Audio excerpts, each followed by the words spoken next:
Hello, it's Books at Lunchtime. I'm Tracy, and I'm very happy to be talking about books again, probably books largely for boys. And we've got an author with us, got Tom Palmer, which you should know because he has written so many books. And we've also got Teresa, who is a very long-term, very committed member of our book group, a great reader. And she's also a head teacher, so she knows about children and what they like to read. So I thought they would be a great mix to bring a bit more of the bookshop into the conversation. So welcome to you both. Thank you for having us. It's lovely to see you. We don't see enough real life people these days. Tom, we could go back years and across whole shelves of your books, but this is the one I've been reading. Would you like to tell us about it? Yes, absolutely. It came out in August this year, 2020, and it's about a group of children, Jewish children, mostly from Poland, who have survived the Holocaust miraculously and come as refugees to live in England, in particular to live in the Lake District. Most of them are sort of around the age of 14, 15 and are largely like they've got no one left in their families, and they come to this country, and it's kind of about what happens to them after the war when they arrive in this country, but it flashes back to some of the traumatic events that happened to them during the Holocaust. And it very much does, it's very gently presented, but it doesn't shy away from the tough issues, does it? No, and that, I mean, and for a start, it's based on real events and the real testimonies of survivors, every single scene. But one of the things I did was go into a school quite near Windermere and talk to children about an early draft of the book, and they were very keen to know exactly what happened, and they didn't want to be emotionally manipulated. They wanted to know the facts, and so I worked with them to sort of lay it out so that it worked for sort of year 6, and some of them were year 5s as well. And that was really important, I think, to test it, because writing about the Holocaust is a very difficult thing to do, and getting it right for the right age group is I think for children is even more challenging.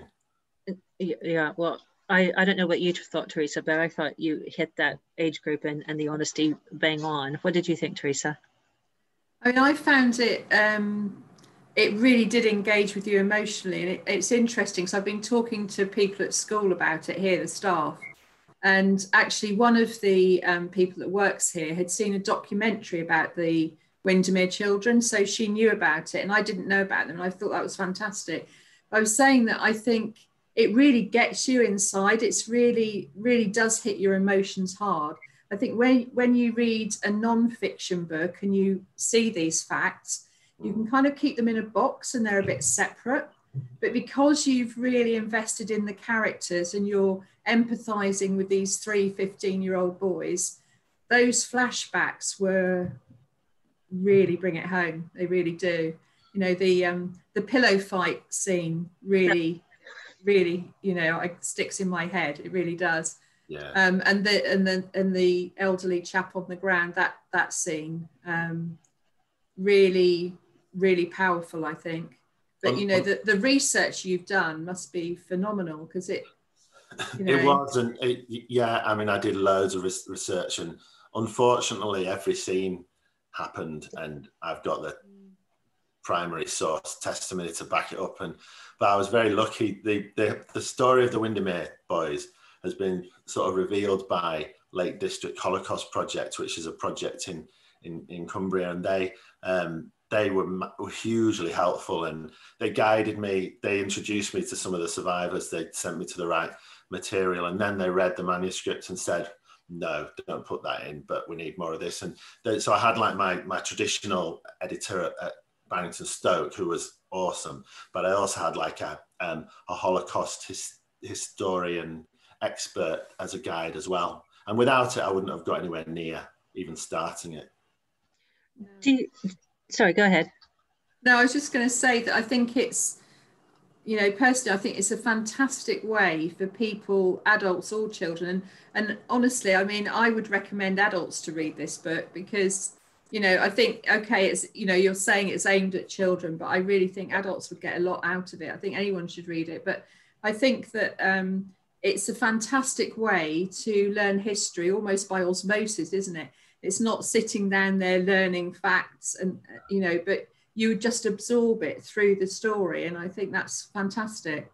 I do, and I've definitely learned from other historical writers. I mean, I've got up on there, I've got a load of Rosemary Sutcliffe books, and for me, even though she was writing 50 plus years ago, and you never feel as if you're there in the Iron Age or in Rome and Britain than when you're reading Rosemary Sutcliffe. And I think learning so much from her and Bernard Cornwell as well, to an extent, how to write engaging historical novels and make the reader care about what's going to happen to the characters.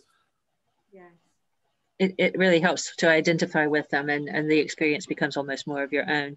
Are you finding that modern children are aware of the Holocaust, or is this news to them? I think there is some awareness, certainly like year 6 and 7 that I've spoken to about it. A lot of the awareness comes through, say a lot of the awareness comes through, say, other films or books they might have read. So particularly The Boy in the Striped Pajamas, a lot of awareness comes from that, which is good. Is good in a lot of ways. But Holocaust historians have issues with some of the other books to do with the Holocaust, and I think it's really important for me that I worked with them, so that I've got, I suppose the bottom line is I didn't have to make anything up. And there was an Amazon series on recently called The Nazi Hunters, and they made things up about that the Nazis did to the Jewish people, and that kind of leads to people questioning whether it really happened. If you like, in that series, they made up a scene where the Nazi guards used real people as chess pieces and killed them if they were captured, and that didn't happen. And unfortunately, Holocaust deniers will jump on stuff like that, which is why it's really important to everything when you're writing about the Holocaust, in my opinion, has to be related very much to primary sources. It's a really interesting point, actually, and I think really important to make the children aware of. I'm really interested and want to ask you about as well your book that I'm aware of before, because you are so prolific, which I read was Armistice Runner. Yes. Which is again linking, it's relating to the World War I, and previously you'd written a lot of books with balls on the cover. And yeah. This one links sport and history. Yeah. So I'm interested in how you've moved from so many books about boys and balls and airplanes, actually, and an awful lot of airplanes, into this space. I never thought I could be a history writer. I thought you had to be a historian, an expert, a very clever history person but actually all you need to do to write about history is choose your subject and research it in utter complete depth. And it started with Over the Line, that there's a new cover for this now, but this is a football story about footballers who gave up being football to fight in the First World War. Right. And I wrote this, and I had the confidence from writing and the confidence from the football, and that sort of gave me the confidence to try and write about history. And it was well received, and I learned a lot about researching when I wrote this. So then I decided I wanted to write about fell running in particular. But I knew, like, my daughter's done a lot of fell running, and so do I. And I wanted to write about girls running, but I also knew that you cannot persuade publishers to do books about pretty much anything other than football when it comes to sport. But I wanted to write about a girl who was a mountain runner. So with the Armistice centenary coming up a couple of years ago, I thought, if I do it about a girl who's a fell runner and something relating to a trench runner in the First World War, I've got a chance. And that, I suppose, as a writer, you have to think about what you want to do, which is write a book about a girl who's a runner, and what publishers and bookshops want, which is a book possibly with the word Armistice on the cover with the centenary coming up, in the same way, I'm afraid, I did with D-Day Dog for the 75th. But you do have to think about what you want to do, but also your market, because a book about a girl who's a fell runner without any other subject, isn't it?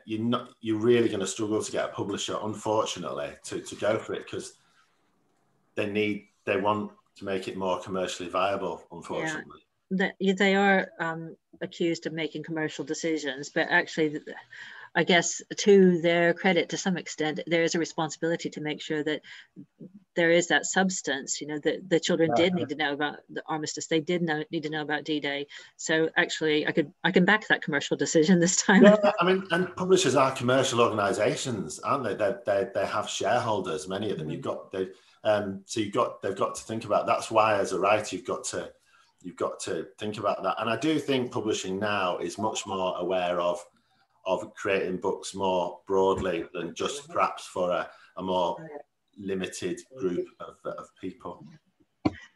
Yeah, and it's interesting, I think, as well, you're talking about the girl fell runner, because I think the equality and diversity agenda is quite prominent at the moment. Yeah, and another book of yours that I've read is this one, which, again, you know, it's brilliant for diversity, isn't it?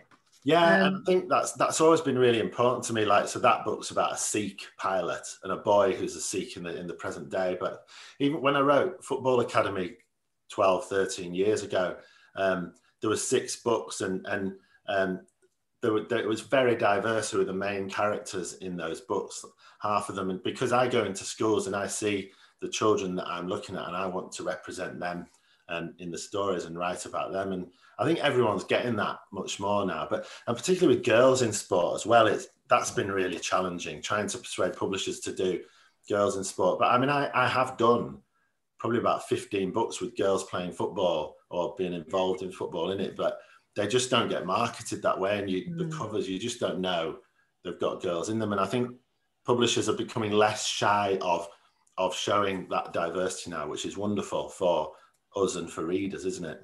Yeah, no, it definitely is. And with this one, I mean, it starts off with football, doesn't it? And there is a girl playing football amongst it, which is great, and the diversity thing. But as you say, when you look at the cover of that, it's, you know, you can see who they're aiming it at, can't you? It's interesting. Yeah. The third one in that series, Typhoon's about 2 girls who become fighter pilots in the modern day.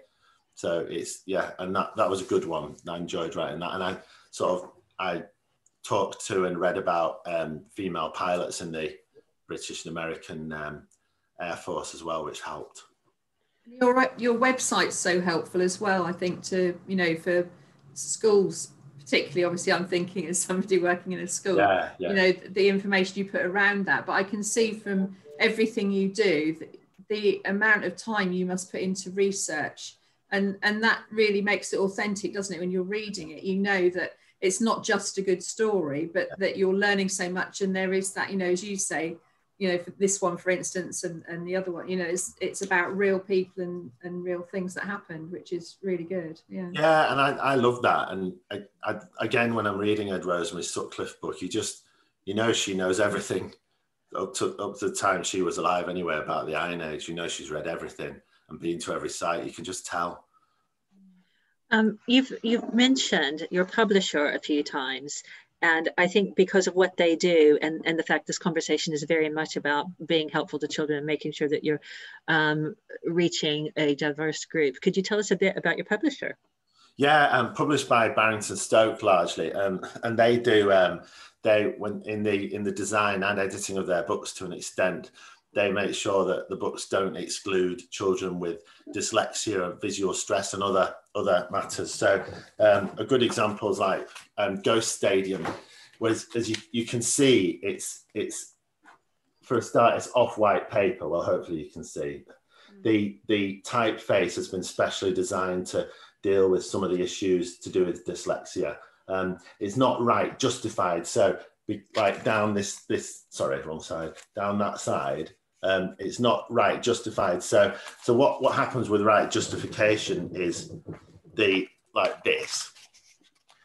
It's a straight line down both sides, and it means that the letters and words have been, the spaces between the letters and words are inconsistent, and that really creates a problem for dyslexic readers. So Dave Barrington Stoke has, I mean, you can go on their website and you can see the science that's gone into it, and they do edit us to an extent, depending on the age group, as to certain things like structure of sentences and flashbacks and stuff like that to overcome some of the issues for some readers, which just makes it mean it's a book for more readers. It's not a book for just, you know, children with dyslexia or visual stress. It's a book that makes it open for even more people. And you'll say, I mean, which is wonderful that this year they won the Carnegie Prize through Anthony McGowan and the Carnegie Medal. And for a specialist publisher, it shows that it's not specialist, it's just making it more universal. No, definitely. And I know that in the world of education, Barrington Stoke's a,